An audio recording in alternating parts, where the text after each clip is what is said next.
First article I got for y'all. Piece of news.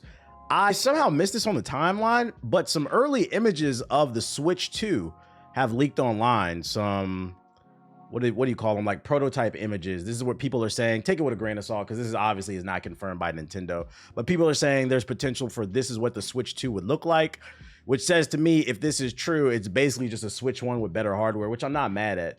And I'm kind of hoping this design is real, because I like how the analogs are placed versus being like side to side. I always like the analogs where one is high and one is low.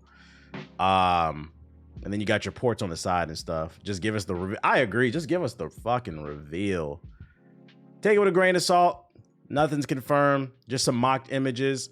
In the tweet, it also says, while the images are unverified, one source has not seen the final Switch 2 console, but has been briefed by Nintendo's plans, told VGC that the Reddit images matched what the company has told partners to expect from the design.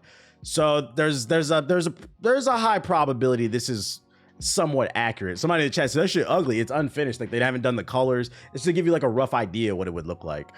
It almost looks like what I wanted the damn PS Vita to look like, or the PSP 2. It's gonna have 1,000 gigawatts. 1,000 amounts of RAM, 100 million flash memory model, an audio chip, This is all the nerd shit. Built-in microphone. I like that. That means you, in theory, you should be able to just plug in some earphones, and if you want to play online, you could actually talk to people. I actually like that. Yeah, but it's gonna have 100 gazillion gigawatts in that bitch. Dual cooling fans, so it shouldn't burn your lap or your hands in theory. Video signal conversion, DisplayPort to HDMI. But a network chip model. It's gonna have gigabit Ethernet chips. PS4 niggas, they don't care because they don't believe in Ethernet. But if you plan on getting a Switch 2, there's a high probability there will be an Ethernet port, because Nintendo niggas do believe in Ethernet, except for Smash Bros. Players.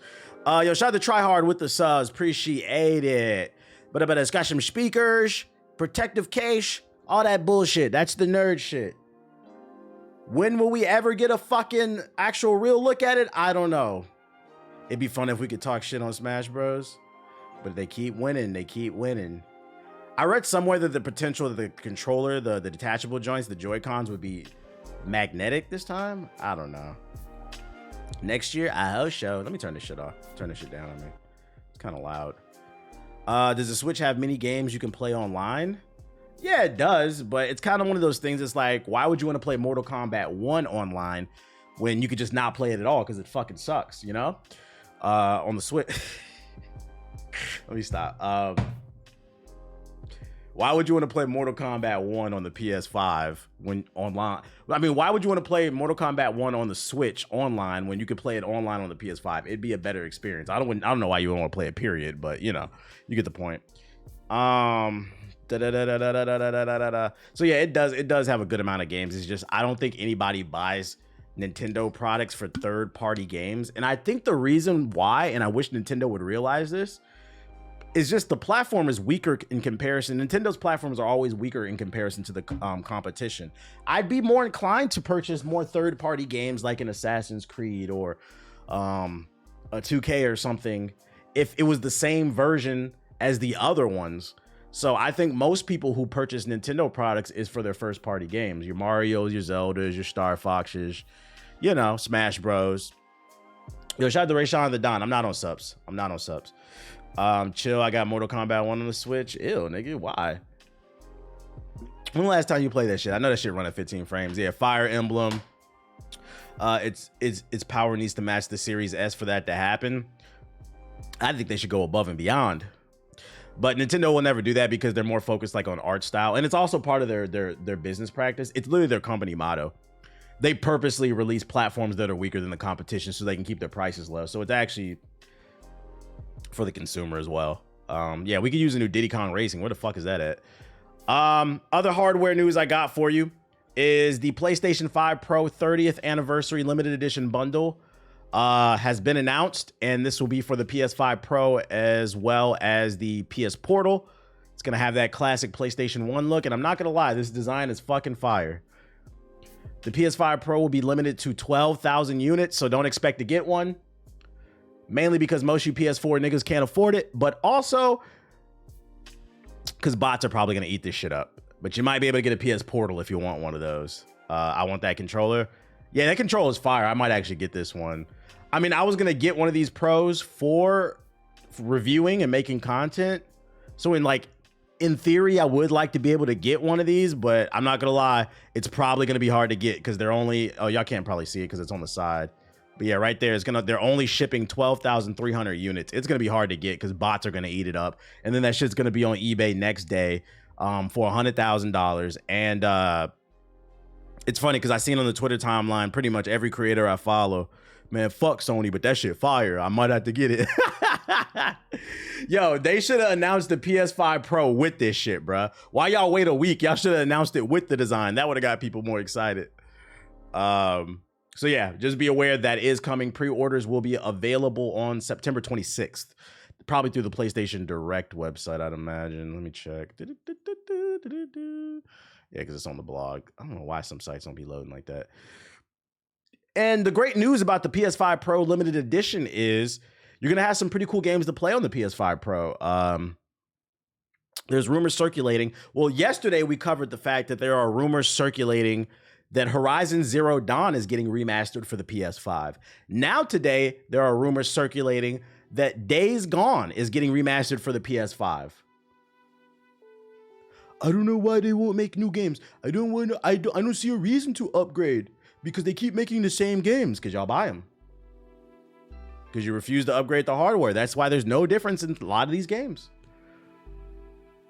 I'm gonna be honest, I don't even know why this shit is getting remastered. This game sucks. I don't care what nobody says. I mean, maybe it's better now. It could be better now. I could be wrong. Patches might have came out. But when this game came out the week of, this shit was awful.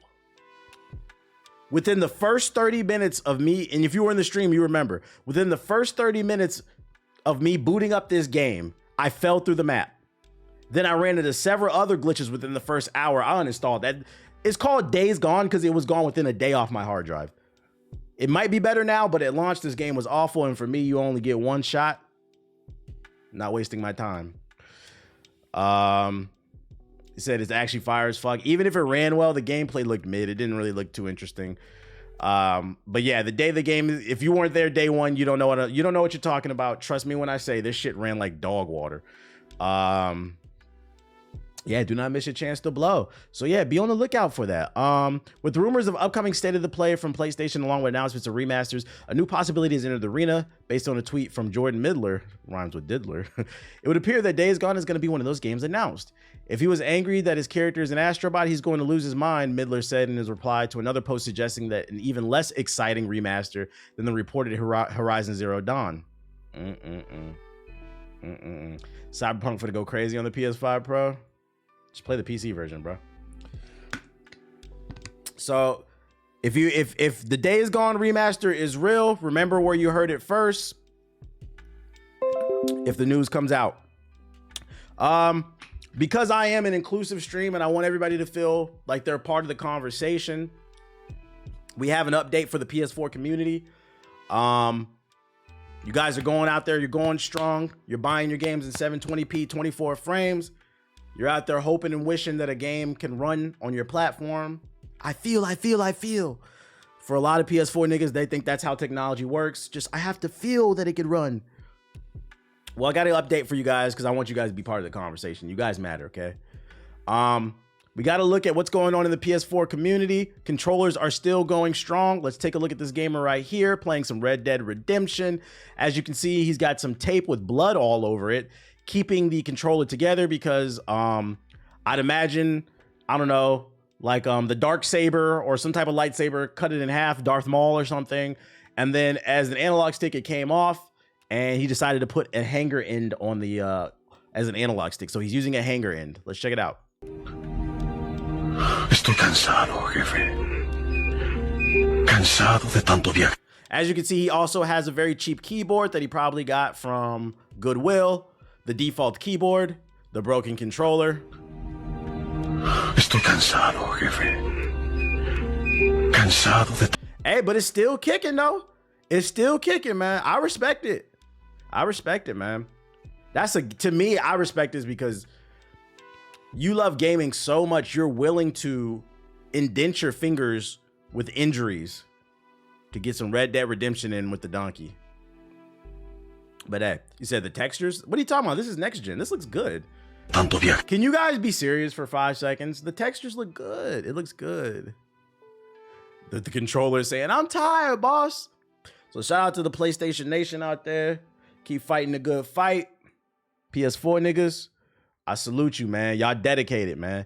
A wise man once said, get you a girl as loyal as a nigga that's loyal to his PS4. I repeat, get you a girl that's as loyal to you as a nigga that's loyal to his PS4. You welcome. Is this a black job streamer? Yes, this is for the black jobs out there. We got some news on Liza P. I think I can control it. I think I can control this game. Liza P director offers a glimpse at the upcoming DLC as part of the 1-year anniversary letter. Damn, it's been a year. Liza P director Juwon Choi has written a letter to the fans thanking them for their support a year after the game's launch, in addition to links to a new music track and screenshots for the upcoming DLC for Liza P. When you gonna play this game again, Ethos? You and Ace have the same amount of footage versus the nameless puppet.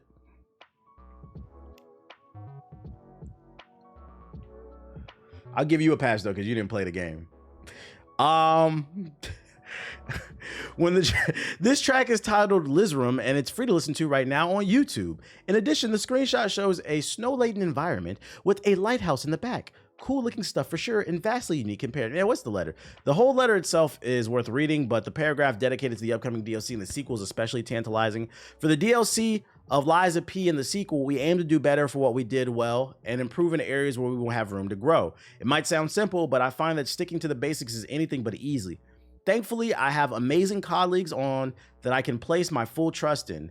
Team No and Round 8 Studio. They have always been by my side through thick and thin, and we will continue to step forward. I mean, I thought he was going to actually give at least some details about the DLC. This is a nothing burger, bro. Big fat nothing burger. When I beat Armored Core 6, I'm not interested in that game. What's your excuse for Liza P? The Lies of JG. Titanfall 2, I just got a notification. It's on sale. I'm not interested. Okay. We got an update on Concord, the biggest flop of 2024. Concord's director steps down as studio behind the historical PlayStation flop waits for Sony's decision. Translation, the studio is in trouble. It's been 2 weeks since Sony announced it was taking the unprecedented step of unreleasing Concord, and almost as long as since the ill-fated sci-fi hero shooter was officially taken offline. In the time since, Kotaku understands that the developers at Firewalk Studios have been in limbo about their future as they await Sony's decision about what comes next for Concord and the team. Yeah, they're on borrowed time. This is crazy. It's been 2 weeks since they shut it down already. Time really flies. I haven't heard nobody really talking about it. Everybody spent more time shitting on it than actually giving it a shot. Whatever ends up happening, game director Ryan Ellis will not be at the helm. Formerly at Bungie, where he served as a creative director for Destiny 2, Ellis left in 2017 to lead development on what eventually would become Concord. He told staff at Firewalk last week that he would be stepping down from his game director role and moving to a support role instead. According to 3 sources familiar with the change. Sony did not immediately respond to a request for a comment. Then he just goes on to say what he did and the stats. Ellis was the main shot caller on Concord, which despite praise for its underlying shooter gameplay feel, it wasn't bad. People just didn't give it a chance. It failed to attract an audience, with analyst Simon... Is it? Hold up, yo. I'm like bugging. I feel like it's like a slight earthquake. Who in California? I feel like a slight earthquake in LA. Underlying shooter game. Simon Carlos estimating to IGN that $40 PvP only game had only sold around 25,000 copies. Abysmal numbers given not just its budget, but PlayStation's first party brand it represented. Too bad they didn't promote the game. Sony acquired Firewalk in 2023 for an undisclosed amount and spent years in production and promoted Concord at both this year's May PlayStation Showcase and in the 2024 one. Ryan deeply believed in the project and bringing players together through the joy, it said one former developer, who said he felt Ellis had poured a great deal of himself into the game, leading to a ton of stress. Regardless there being things that could have been done differently throughout the development, he's a good person, full of heart. Marketing wasn't strong, but the game was fun. I'd argue there was no marketing at all. They showed it at the State of Play, that was it. And that State of the Play was like a month or two before the game came out. Before that, they never showed the game. Like, think about how much Ubisoft shows their games before they actually release them. They're on the opposite end of the spectrum. Freaking, why are you reading me? Why are you reading me the news? I can read myself. Let me read you a 600, nigga. How about that? Read that. Read the room, pussy. What was I about to say? Yeah, like they showed it at the state of the play, and you see I'm just smooth with it, right? They showed it at the state of the play, and that was kind of the end of it. They didn't show it any. Ubisoft's on the opposite end of the spectrum. That's the point I was gonna make. Ubisoft will announce a game 2 years before it needs to be announced, and all throughout that 2 years before it comes out, they'll drop a trailer like every 3 months. It feels like some type of dev diary, some type of walkthrough. They were on the opposite end of the spectrum. They announced the game like a year or two ago. All they did was show a screenshot that said Concord. We didn't know what the fuck that was. Then they show it at the state of the play, and they released the game. They didn't promote the beta. It was free. It is what it is. I don't know. Unfortunate, man. Unfortunate, especially in an industry where everybody's cannibalizing themselves because people are losing jobs and shit like that. You never want to see people lose their jobs. What else I got for y'all? Oh, other bad news. If you were interested in HiFi Rush 2, there's a chance it might not come. So for those unaware, HiFi Rush was developed by Tango Gameworks. They were under Microsoft. They put out HiFi Rush, got good reviews, but and apparently it sold well too. But Microsoft got rid of Tango Gameworks. They laid off a bunch of people, but then another conglomerate purchased them. So now people are saying, oh, there's a chance HiFi Rush 2 will come out. I don't know. Because according to this headline, we don't think HiFi Rush 2 is going to make us money. Krafton CEO Kim has explained in the acquisition of Tango Gameworks from Microsoft was a last-minute deal. We're just going to spend billions. Speaking to the game developer about the buyout, which we see Krafton acquire the Japanese studio and HiFi Rush franchise, Kim said the deal was creatively rather than commercially motivated.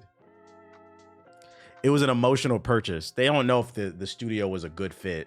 They just felt bad for them. Oh, my Lord. We wanted to maintain their legacy, says Kim. Although they did not have a big success in their games, we saw many creatives worth pursuing. That's why we wanted to create. That's why we wanted to work with that organization.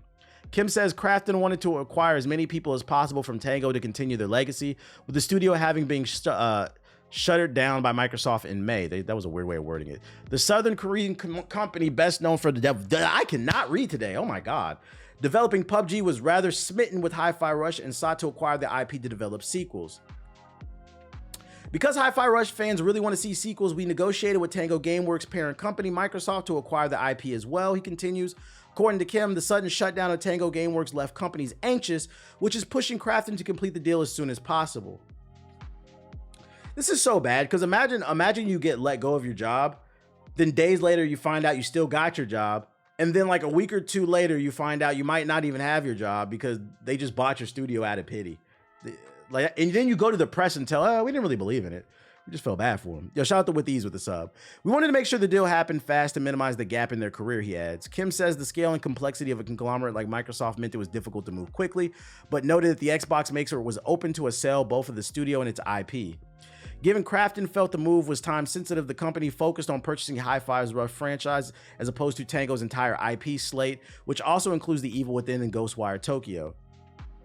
If we were to acquire all IPs, I think it was going to complicate the deal too much. Krafton is a pretty big company, but Microsoft is very complicated, he says. We wanted to help the team continue developing their games, but especially HiFi Rush. When I think about our fans, I think that they really care about HiFi Rush sequels. The acquisition is still being finalized, preventing Kim from disclosing how much Krafton has spent on the Japanese studio. He did, however, describe the purchase as not too expensive or not too cheap. The price was just right. Ghostwire Tokyo was a cool game. I thought it was mid. Cool concept, but like I feel like the gameplay loop was too repetitive. The headline, damn well not making y'all money. That's what I'm saying. Like, why would you say this? We cannot really translate the volume into money. It's more about the significance, he says. That dollar added was not really important to the dollar amount was not really important to Microsoft. It was previously reported that GameFile that Krafton was brought over 50 employees from Tango Gameworks, representing around half of the development team as it existed under Microsoft. The aim now is to help the studio rescale and perhaps even expand. I think a minimum of 100 people is what we're aiming for. We aim to scale it around to that size. That's a minimum requirement to continue developing the franchise. Or perhaps they'll need a bigger team. We haven't decided on that, but we don't plan to reduce the size of the team at all. These niggas just doing shit, bruh. I don't even feel like reading the rest of this. They're just doing shit. We'll keep an eye on this one. I don't know. So basically, don't get your hopes up on HiFi Rush 2 because they bought it. It was this is crazy. This was a studio impulse buy. How do you impulsively buy a studio with no real plan? Insane behavior. This would piss me off if I was an employee at Tango Gameworks thinking I'm about to be employed, my job is safe, and then the conglomerate that purchased y'all comes out and to the press and says this dumb shit. I used to do this when I used to work a regular 9 to 5. You ever been on the clock? You're supposed to be doing your job and you on the computer looking for other jobs and applying for other jobs? Like, I'd be doing that if I was this studio, just in case, man. Just in case. An overworked 100-man team is not producing a good game. I feel that. Yeah, like this is damn near false hope. Unfortunate, man. Hopefully this turns out to be good. Hopefully this I do that now at my job. Allegedly. We got a first look from Netflix. They are producing a Splinter Cell TV show. It's animated. Let's check it out. Let's see what it's about. Don't be afraid. Darkness is a good thing. A Netflix series. Ubisoft Film and Television. Once you get used to the shadows, you see bad people for who they really are. And they'll never see you coming for them. Oh, that's it? I was gonna get a little something. I mean, the animation looks good, but like I didn't see enough to get excited. How about this, Ubisoft? A television show? How about you make a fucking game? You put Splinter Cell in that bullshit ass X-Defiant. I'm pretty sure you put it in something else that I can't remember off the top of my head. Oh, wasn't there Splinter Cell DLC for Ghost Recon, the last one? Like, didn't the upper echelon or whatever they're called, they appeared in that game too? You got this TV show. What the fuck is wrong with y'all? This is why people hate y'all. On top of that, y'all low-key raising the prices on your game and nobody paying attention to that because y'all too busy screaming DEI Samurai. He's in Rainbow Six. I didn't even know that. Like, what the fuck, man? Looks okay, but can we get a goddamn game? Stop milking him and make a proper sequel or reboot, something. Yeah, he's called Zero. I haven't played Rainbow Six since, what, 2018, 19? I got tired of that shit. That looks okay, though. Show looks okay. I'll watch it. But just wish we could get a show. I mean, a game. And then we also got a Devil May Cry trailer as well. This one's supposed to drop April 2025. Looks like it's being produced by the same studio because the animation looks similar. This guy, he's something else.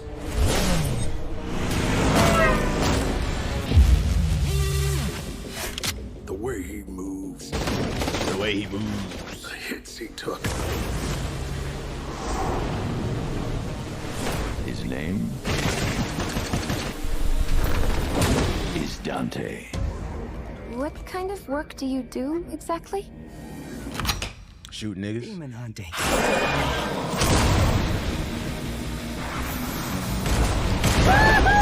Get back!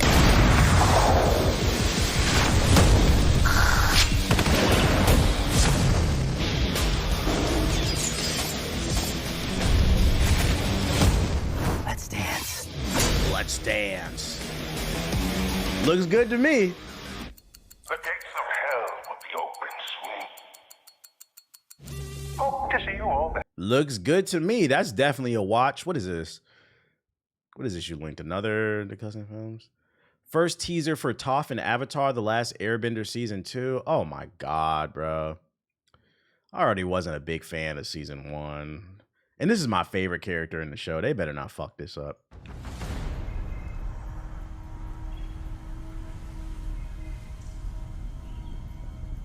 She's bending the dirt. Yo, Toph is so strong she can bend the earth in Cleveland. She's bending the dirt of Cleveland. That's how powerful she is. Nobody else could do that.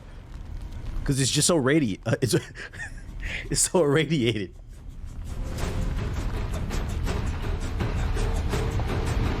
The Cleveland Bender. Ashy toes.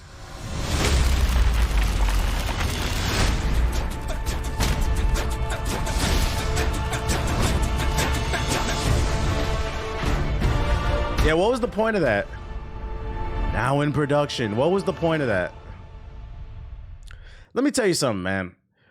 First of all, they fucked up season 1 because they did a lot of shit to just completely change the show. But in season 2, when they introduced Toph, if you haven't watched the show, I don't care if I spoil it because fuck y'all.